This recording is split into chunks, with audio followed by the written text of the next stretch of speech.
Okay, now beyond just building CRUD operations, beyond just building regular RESTful APIs, there are a few things you need to know if you really want to get better at coding or just be a great developer in general, or maybe a backend developer to be exact.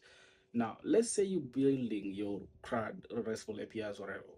There are things like errors that might occur. Obviously, in the real world, there's no any application that's 1,000% or 100% efficient. There's always that 1% error. Now, first off, don't laugh at the glasses. I just broke them yesterday, but I digress. Okay. Now, there's no system that's 1,000 or 100% efficient. There's always that 1% error. Now, when you're building or designing your APIs or endpoints, you need to put that in practice. That, hey, there might be an error, so I need to handle in case there's an error that occurs. I need to handle that. Now, how are you going to do that? That's by designing exception handlers. Now, exception handler is not just like a heavy, you know, word that just people throw around, but it's something that's important. You need to know about it. Now, let me say this. Let's say user wants to log into your application and they give you an ID instead of username. How are you handling that that error? Okay, that's already an error. We need a username and they're passing an ID, or maybe we need a username and they're passing an email. Now, I'm not talking about validations that people think of on the front end. I'm talking about designing your endpoints, right? Now, that is just going to be a validation error, right?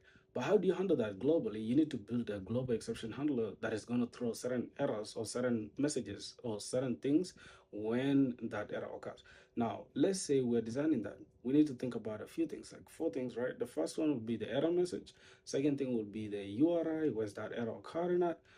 And the third one would be you know, the status code, which is going to be either 400, like for the case of what we're building, and the errors in the username thing instead of email or whatever ID or whatever, the error is going to be 400. And then there's also 404 in case the user is not found or the ID is not found.